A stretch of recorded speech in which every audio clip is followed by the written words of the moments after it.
Hey guys, it's David here, and at long last, I've put together our Standing Up For Yourself collab. A little while ago, I asked you guys for video responses telling stories of times where you stood up for yourself, from grand to small, and I had a blast looking through all of them. This collab video is composed of only a handful of them just because of time, but I encourage you guys to go back to the original video responses and watch them, because each one is inspiring in its own way. Anyway, I've rambled enough.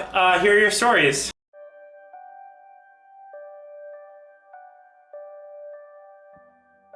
The one for me that I will always remember is I was in 7th grade and I was in one of my classes and the teacher had put a board for us. It was like a sky bulletin board and each student had a star. So you decorated your star, put your name on it, and then you hung it up on the sky. Proudly, I went and placed it on the board. Later on, I heard people laughing. I look up and everyone's looking at me. So I take the long walk to the front while everyone is laughing. I get to my star, and this horrible boy who I will never forget had written faggot on over my name. I pulled out an eraser, erased the name, and put my name back.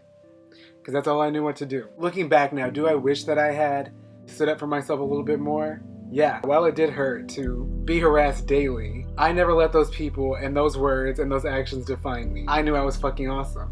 So I decided what to talk about was just the fact that, you know, gay people as a whole, or anyone that's really out, is kind of standing for what they believe in. I grew up in a very Christian conservative home in Texas. I was originally sent to a boarding school in Utah. I'm not gonna lie, I kind of backed down and I was like, you know, yeah, I'm straight, take me back home. And I came back home and it was, you know, great, and it was back to lying and all this stuff, and I was just not happy again. So I finally, you know, came back out and I was like, look, I never changed. I'm sorry. I lied. This is who I am. I hope you can accept that now. My sister didn't want me to be around her nephew.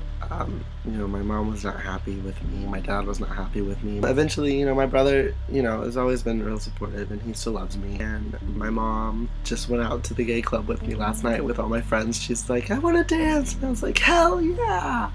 So we went out dancing with all my friends and it was a great time. And she's really come a long way. It's been great to see her, you know, and my whole family grow. In middle school, this was grade 7 or 8. There was a girl in middle school who kept harassing me, and she was calling me ugly, and I'm weird, and I had a big ass.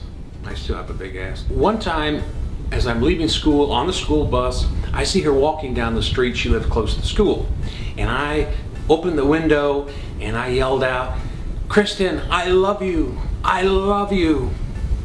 Well, after that, she no longer harassed me, and it actually was kind of embarrassed to see me. So I think she kind of hittingly liked me, but didn't know how to react. During my freshman year, I went to a different school, and I lived in the dorms, and I didn't really know anyone there. There was one day I was in the elevators, and these two other guys, they were calling people faggots and all that stuff. I thought about it, and I was like really kind of upset as I was walking to the cafeteria, which is on the other side of campus. And I ran into them at the cafeteria, and I got the nerve to go up and talk to them and tell them that what they said was offensive and that I didn't think that they should say it because it was disrespectful. It was exhilarating and terrifying for little freshman me. I was really proud of myself. There was a time in grade 12 in my psychology class when we were all doing our final presentations. We were supposed to research a controversial topic and present both sides of the argument to the class. One girl got up in front of the class and began her presentation on abortion. Now, the abortion debate aside, I had a huge problem with her presentation. She was not presenting both sides of the argument, and she was only making abortion out to be this completely terrible and morally wrong decision. She kept referring to it as killing babies, robbing children of their unlived lives, and she was presenting all this information without any actual research. You might say I should not have done the following because it was her presentation and she was being marked on it, but I interrupted her halfway through and kind of started debating her. I called her out on her lack of research and her lack of knowledge, and I told her that she was being completely unfair by only lecturing us that abortion is wrong. To tell people that such a hard decision in someone's life is only morally wrong is completely unacceptable. So yeah, maybe I shouldn't have said anything and interrupted her because she was being marked, but I felt like I needed to say something and I took pride in that. I used to live in Cyprus. I'm from Cyprus, the southern side, you know, the one that's in the news recently, with all the banks, etc. And we would always have to do religious education as one of the mandatory subjects.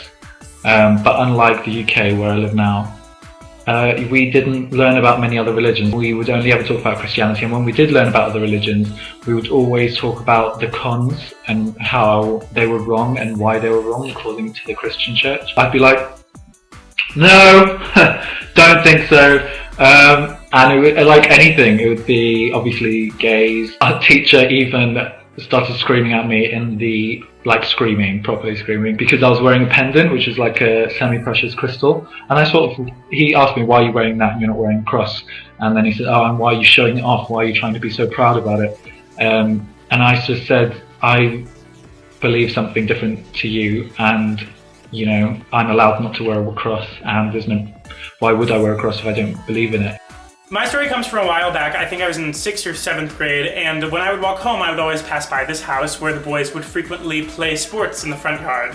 Sports, something that I was not familiar with. But one day, I don't remember what they called me. They didn't say the F word. It wasn't that severe, but they said something like I was a sissy or something. They just kept shouting at me, and one of them actually ran up to me and shoved me. And at first, I was silent, and I just kept walking. I had my headphones in, so I just tried to kind of keep walking and not pay attention. And then, for some reason, my adrenaline kicked in, and I turned around, and I said something along the lines of, and this is not a direct quote, "My awesome, sexy boyfriend Kyle is gonna beat you guys up." Now let it be known that this Kyle character was fictional, and I still long to date a man named Kyle. Whenever I have an imaginary man, his name is always Kyle. For some reason, the name Kyle is so hot to me. I'm really sensitive to the word retarded. Like I don't like it. So I've caught myself in public calling people out. Like if I see kids and they're saying that's retarded or stop being retarded, I walk over to them a lot of times and I say something like, you guys, that's not really a nice word to be saying. And there could be sitting at the next table a mother whose child is retarded, and so for you to be using that word derogatory, I just don't think you should be. So that's something that I do kind of all the time, or even with friends when they say, oh, retard or retarded, it hits my ear wrong, and that's something that I just say, I don't know, you know, and it's up to you, I just don't like it used around me, so I tend to call people out for that and ask them not to use that word around me because I'm sensitive to it. Ever since I was like 4 years old, I knew I always wanted to play the flute, and as soon as I reached the 5th grade introductory band class, I hopped on that bandwagon so fast.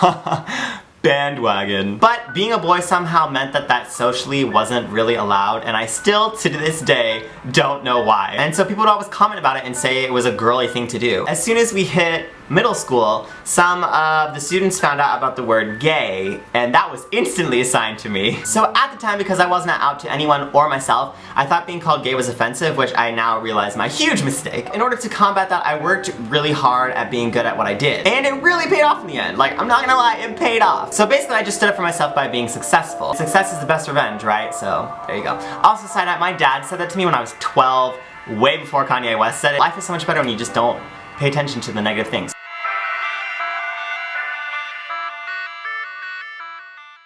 Thank you guys so much to everyone who submitted, not just the people in this video. I made sure to watch everyone, and I was super inspired, and it's always inspiring to do collaboration videos. So thank you again, and I will see you guys very soon. Okay, bye!